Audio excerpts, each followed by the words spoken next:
নমস্কার বন্ধুরা, আজ বর্ণকুটিরে সবাইকে স্বাগত।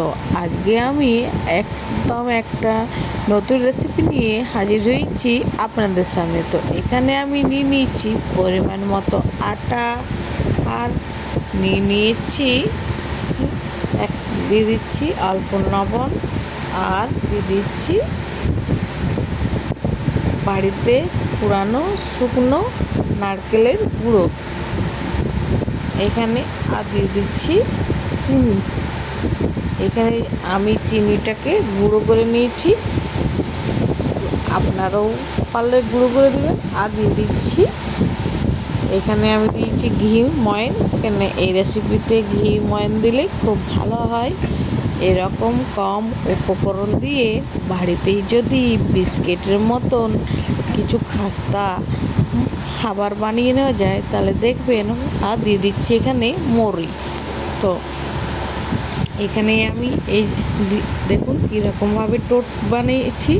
এই যে দেখুন, হাতে মুঠো বাঁধালে পুরো আমার হাতের মধ্যে মুঠো বাঁধা হয়ে যাচ্ছে। তাহলে এরকমভাবে মান দিতে হবে। আর জল এখানে হাতে যেন যতটা গরম সহ্য করতে পারবেন অতটুকু গরম করে এখন আমি অল্প অল্প জল দিয়ে একটা শক্ত টো বানিয়ে নেব।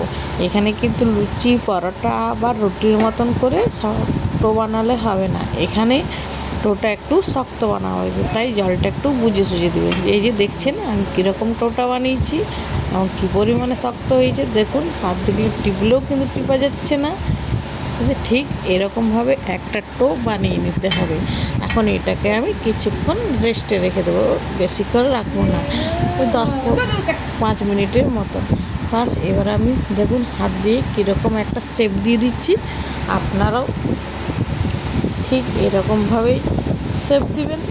আমি হাত বা আপনাদের বাড়িতে যদি কোনো ঠেকুয়া বা কিছু সাজ থাকে তো আপনারা ওইটা দিয়েও বানিয়ে নিতে পারে। আমার কাছে কোনো সাজ নেই, তো তাই আমি হাত দিয়ে বানিয়ে নিচ্ছি। তো বাড়িতে যদি এরকম রেসিপি বানানো যায় তাহলে আর দোকান থেকে ওই বিভিন্ন ধরনের কেমিক্যাল দিয়া বিস্কুট বা খেতে হবে না। এরকম মুখরোচক খাবার যদি বাচ্চারা হোক বড়রা হোক সবাই খেতে পারবেন। তো দেখুন আমি কীরকমভাবে বানাচ্ছি। যে কোনো একটা শেপ দিয়ে নেবেন আপনারা, যেটাকে আমার মতনই শেপ দিতে হবে এর কোনো মানে নেই। আপনারা আপনাদের পছন্দের মতন শেপ দিতে পারেন। তো এখানে আমি ঠিক এরকমভাবে শেপ দিয়ে দিয়েছি এবং প্রত্যেকটা কীভাবে দেখুন বানিয়েছি ঠিক এরকমভাবে আমি বানিয়ে নিয়েছি, গোল গোল টাইপের এবং হাতে চেপে দিয়েছি। এমন একটু এখানে আমি অল্প ডিজাইন করে দিয়েছি ছুরি দিয়ে বা চামচ দিয়ে, যে কোনো একটা শক্ত জিনিস দিয়ে এরকমভাবে প্রত্যেকটার আমি গায়ে দেখুন কীরকমভাবে ডিজাইন বানিয়েছি। আপনাদের বাড়িতে যদি কোনো সাজ থাকে ঠেকুয়া বানানো বানিয়ে নেবে। এখন এখানে কড়াই তেল কিন্তু একদম লো ফ্লেমে রাখবেন এবং তেলকে খুব বেশি হিট করবেন না। দেখতে পাচ্ছেন আমি কীরকম হালকা গরমের তেলের মতো দিয়েছি এবং হালকা আছে, এগুলোকেও ভাজতে হবে। বেশি হিটে ভাজলে উপরটা ভাজা হয়ে যাবে এবং ভেতরটা কাঁচা থেকে যাবে, তাহলে আর ওই মচমচে এটা হবে না। এই রকম রেসিপি যদি বাড়িতে একবার বানিয়ে নাও দেখবেন বাচ্চারা আর বাইরে থেকে কুকিজ কিনে খেতেই চাইবে না। এই রকমভাবে একবার বাড়িতে খুব সহজে খুব অল্প উপকরণ দিয়ে এরকম কুকিজ বানিয়ে নেওয়া যেতেই পারে। তো আমি এখানে দেখুন কীভাবে চামচায় উল্টিয়ে ভাজছি। ঠিক ইপিট উপিট এরকমভাবে ভেজে নিতে হবে। এখন আমার সমস্ত কুকিজগুলো ভাজা হয়ে গেছে। তো এবারে আমি তুলে নেব।